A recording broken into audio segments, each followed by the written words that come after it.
Hello and welcome to the Blytheway Mining Show on Core London TV. I'm Bonnie Hughes, Business Development Manager for Royal Haskoning Mining Group. Our very exciting guest today is Mikhail Nikomarov. He is the founder and CEO of Bushveld Energy. Bushveld is 84% owned by Bushveld Minerals, and the company was created to support and adopt the use of vanadium redox flow batteries. Mikhail, thank you very much for joining us.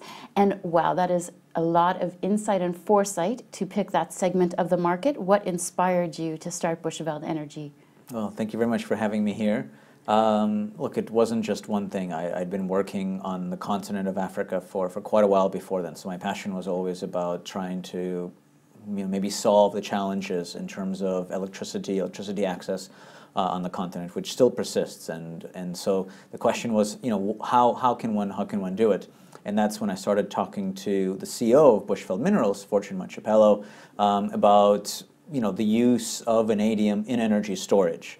And we actually spent some time doing some analysis, as we often do, to see whether or not there was an opportunity, both whether energy storage was going to be part of the future. And this was in 2014, when it wasn't quite clear whether energy storage would become the next big thing, as it is actually emerging right now. And then the other question was whether or not the technology would actually play a large enough role. And when we did that, it was actually quite an exciting opportunity. People call it a hockey stick. That's what we forecast. And in the last few years, it's actually been that way in terms of demand for energy storage. It's really become kind of the hot subsector in power after renewables. And so in hindsight, it was a fairly intelligent decision, but at the time it was quite a bit risky as well. Well, considering Germany has had so many problems with the fact that they decided to go much more renewable, but the problem is that renewable energy is not consistent. Therefore, a need for a storage battery is definitely warranted. But at the same time, there's been a lot of talk about lithium-ion batteries as well. So what is the sort of difference, pros and cons between the lithium and the vanadium? Well, so the technical performance is different. So there's, vanadium redox flow battery, it's a long life battery. It lasts for 20 years versus, let's say, 5 or 7 years for higher end lithium batteries. So if you think about a power system, usually that's planned for 20 years at a time. Transmission lines last for 20 years. Substations last for 20 years. So even PV and wind generators are usually 20-25-year assets. So there's a nice match between vanadium and kind of the power system versus lithium. Other things around the degradation. The reason why lithium battery doesn't last that long is because it degrades. Every single use means the battery performs just a little bit worse the next time. Think about the phones that you have, right? Those, a lot of times the phone still works, the battery's life has kind of died out. Same thing with our car batteries, which use lead acid. So those are the challenges of what we call solid state batteries. The flow battery doesn't have that issue, and that's why it can last longer. It doesn't degrade from performance, and it's also really good for what we call energy uses. So you can think of power, like in a car, that's your engine. It creates power, the horsepower, the torque. But you also have the gas tank, which tells you how far can the car go on that same kind of engine, that same horsepower. And so vanadium flow battery, we can change those two independently. So you could have a more powerful engine or a bigger gas tank. You can't do that with lithium. You can't do that with lead acid. So when you need that large gas tank, that multiple hours per day, 4 hours, 6 hours, 8 hours of storage, this is where a vanadium redox flow battery becomes a lot more cheaper. So not just technically superior, but also cheaper.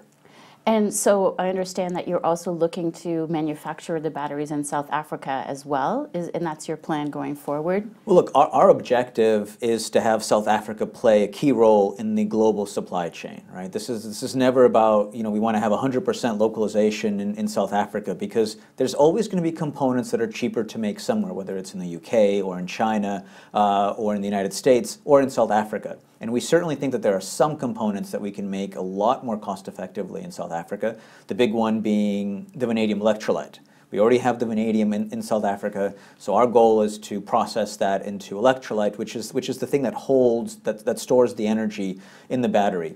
And so we can make that there. Certainly for some domestic uses, we may actually want to do some assembly as well, again, to add more value. But the good thing about the electrolyte is we can export that. You can't make it anywhere, because if there's no vanadium, you can't make the electrolyte. So a Nigeria, a Spain may not be as natural a place for vanadium electrolyte manufacturing as South Africa is. And I guess you will have access to your own sources of vanadium through Bushveld Minerals. Absolutely. So the concept has always been to create a large, integrated, low-cost vanadium platform, and that really what Bushveld Minerals is. The integration is the ability to take that vanadium molecule all the way from when it's in the ground, process it, beneficiate or to produce a value-add product like ferrovanadium, or what we actually produce as nitrovan at our Vametco mine and processing facility, but also other products such as electrolyte.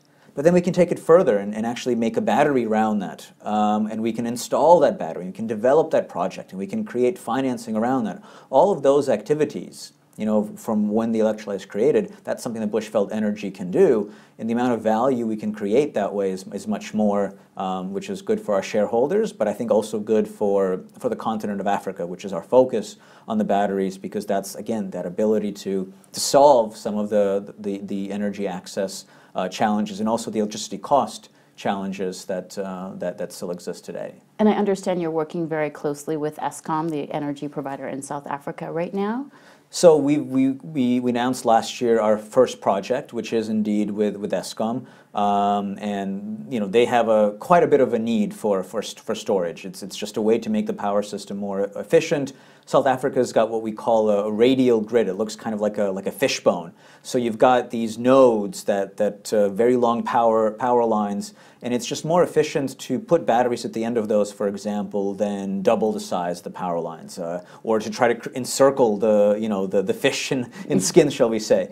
So that's why there's an interest on the part of Escom, and certainly the technical benefits that I described, the long duration and the long life of the battery. So yes, we've got a project with them. We hope to have that system installed by the end of the second quarter this year, and hopefully it'll kind of open up the opportunities more in the country, not just with Escom, but I think with other users. There's an element of kind of touching and seeing the technology. It's still relatively new for a lot of people, especially in South Africa. Well, it's huge in China and kind of a lot more developed and well-known in Germany, the United Kingdom, the U.S. I think in South Africa we're kind of in early stages of that knowledge about storage. And so with China be in a more advanced stage, because I know that they just adopted a project in Delhi in China. They just installed, it was at 800 megawatts or something. Yeah, I think that project's still in process. It was a two-phase project. So I think the first one was going to be 400 megawatt hours, and the second phase of similar size.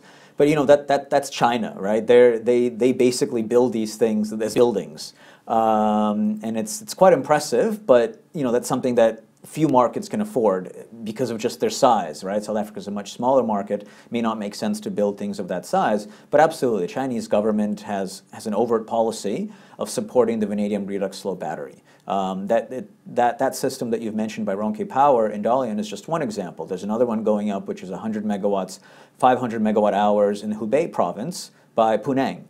So it's not just a one-off thing, it's really a policy-driven effort, but also a technology-driven effort in China. And I can see that, as with any technology, as it progresses, the cost per kilowatt hour starts to decline, which is very good and makes it much easier, more for the consumer. But right now, at this point, the sort of larger storage batteries are much more cost-efficient. Is that correct? I mean, there's a little bit of benefit to scale, but really, there's some benefits to the smaller ones as well. So the solutions we kind of support, they're containerized. So there's less time for engineering, environmental, a lot less work that's done on site. The system is built in a factory, a controlled environment.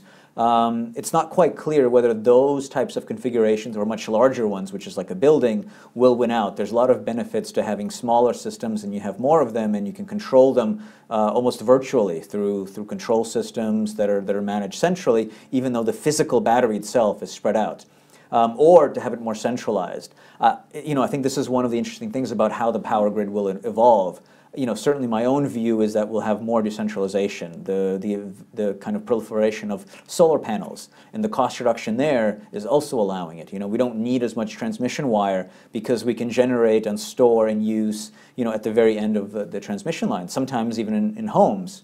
So it may, there is certainly at the moment a cost savings when you have something larger, but I think it's really just the nature of the companies who have developed those projects, and I think just the size of the Chinese market where, unless you do it at hundreds of megawatts, nobody's going to take any notice. So that might also be at play here. In a perfect world, then countries would be able to share their storage electricity, but I mean, that won't necessarily happen. So what is the next steps right now for Bushveld Energy? So a number of next steps. Obviously, we need to get that project with Escom, get that system operational, and allow Escom to actually run various protocols to see how it works, whether it matches their expectations. I think that will grow the sector in South Africa and certainly grow the opportunity for what we're trying to do as Bushveld Energy. The second thing is we're fairly advanced on actually the manufacturing side. So we'd like to break ground later this year, first take an investment decision on the electrolyte plant itself.